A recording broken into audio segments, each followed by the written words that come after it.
भगवत गीता के आदर्शों पर चलकर मनुष्य न केवल अपना भला कर सकता है बल्कि संपूर्ण मनुष्य जाति का भी कल्याण या उद्धार कर सकता है। श्रीमद् भागवत गीता न केवल हम सभी लोगों को धर्म का ज्ञान कराती है बल्कि इस संसार में जीवन जीने का एक सही मार्ग भी दिखाती है।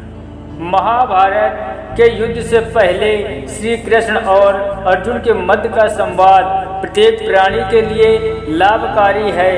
गीता के प्रत्येक उपदेशों का पालन करके हम लोग न केवल स्वयं का अपितु इस संसार के प्रत्येक मानव का जीवन सुधार कर उनको एक सही मार्ग पर ला सकते हैं या लाया जा सकता है। महाभारत के युद्ध से पूर्व जब पांडवों और कौरवों की सेना युद्ध भूमि में एक दूसरे के आमने सामने खड़ी थी, तब उस समय अर्जुन विपक्षी सेना या विपरीत सेना में अपने बंधु बांधवों आदि सगे संबंधी को देखकर बहुत अधिक शोकाकुल में डूब गए थे या बहुत अधिक दुखी हो गए थे। तब अर्जुन के बने सारथी श्री कृष्ण अर्जुन को जो उपदेश प्रदान करते हैं वह उपदेश इस संसार के प्रत्येक प्राणी के लिए लाभकारी होता है। श्री कृष्ण अर्जुन से बोले, हे पार्थ, तुम दुख का त्याग कर युद्ध करो। इसी प्रकार वर्तमान में जीवन की विभिन्न प्रकार की परेशानी से लड़ने के लिए हर एक प्राणी को श्रीमद् भागवत गीता में बताए गए विभिन्न प्रकार के नियमों या उपदेशों को अपनाना चाहिए और जिसने भी श्री कृष्ण द्वारा दिए गए ज्ञान को अपने स्वयं के जीवन में धारण किया है वह हमेशा ही उन्नति पथ की ओर तीव्रता से आगे बढ़ा है। अपनी सोच में परिवर्तन को लाना बहुत आवश्यक होता है। जो ज्ञानी पुरुष ज्ञान और कर्म को एक समान ही देखता है उसी की सोच सदा सही है। सही नजरिया को रखने वाला सदा अपनी इच्छित या मन चाहे वस्तु को प्राप्त कर लेता है। इसलिए मनुष्य को सदा ज्ञान और कर्म में एक समान भाव रखना चाहिए। स्वयं के मन पर नियंत्रण बनाए रखना बहुत जरूरी है क्योंकि मन सभी का बहुत चंचल होता है और वह हमेशा यहाँ से वहाँ भ्रमण करता रहता है।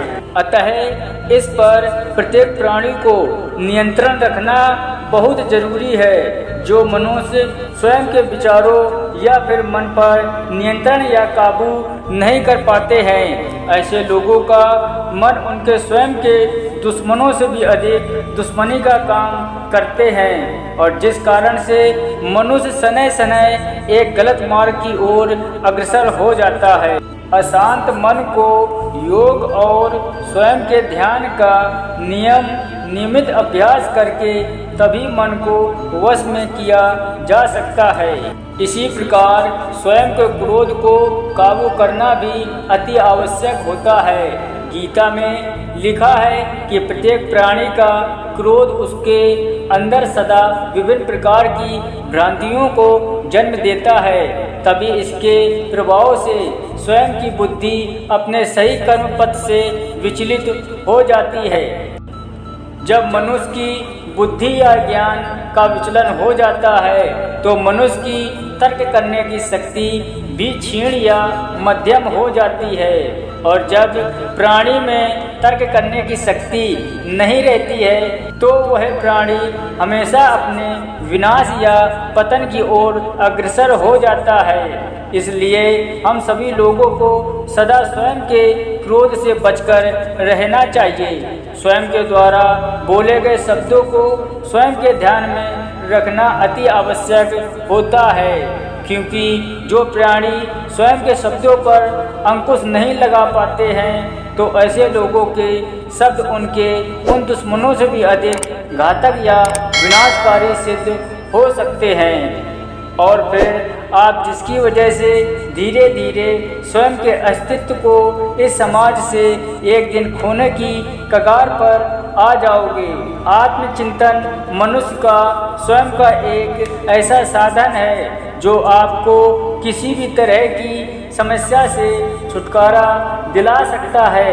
इसलिए हम सभी लोगों को प्रत्येक दिन अपने 24 घंटों में से कुछ समय को निकालकर स्वयं पर आत्मचिंतन करना चाहिए। आपके आत्मचिंतन से आपको जो ज्ञान प्राप्त होता है, उस ज्ञान के माध्यम से आप वह सब प्राप्त कर सकते हो जिसकी आपने कभी भी कल्पना न की हो।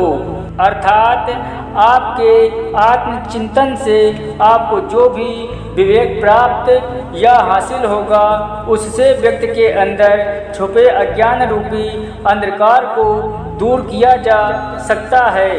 कर्म का परिणाम भगवान श्री कृष्ण ने गीता में कहा है कि आप जैसा कर्म करते हो, आपको उसी के अनुसार फल की प्राप्ति भी होगी। इसलिए हमेशा प्रत्येक इंसान को प्रत्येक क्षण या समय अपने जीवन में सदा अच्छे व पवित्र कार्यों को अधिकाधिक महत्व देना चाहिए। अपने स्वयं के आत्मविश्वास से मनुष्य जो चाहे वह हासिल कर सकता है।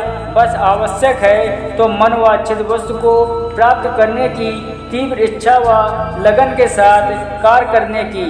ऐसा कार्य करने से किसी भी प्राणी को उस क्षेत्र में कामयाबी अवश्य मिलती है।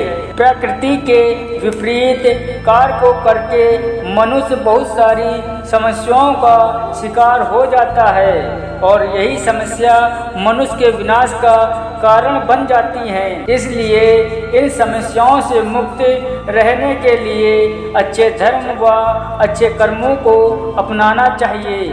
अपने स्वयं के दैनिक जीवन में आपकी सोच से आपकी आचरण का निर्माण होता है। मनुष्य जिस तरह सोचता है उसी तरह के आचरण को धारण करता है या उसी प्रकार के कार्यों को हमेशा करता है।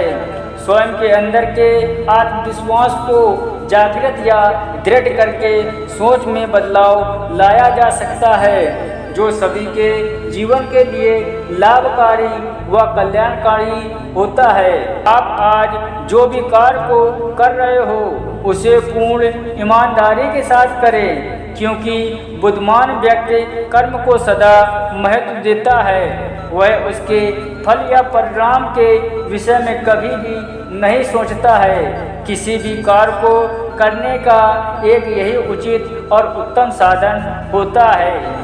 ये दोस्तों, फिर मिलेंगे अगली वीडियो में एक नए वीडियो के साथ। आपने यह वीडियो को देखने व सुनने में जो अपना महत्वपूर्ण समय दिया, उसके लिए आपको धन्यवाद। आशा करता हूँ कि आपको यह वीडियो अच्छा लगा होगा। यदि ऐसा है तो वीडियो को लाइक करें, शेयर करें और चैनल को सब्सक्राइब जरूर कर लें, ताकि ऐसी ज्ञानपूर्ण वीडियो आपको और भी मिलती रहे।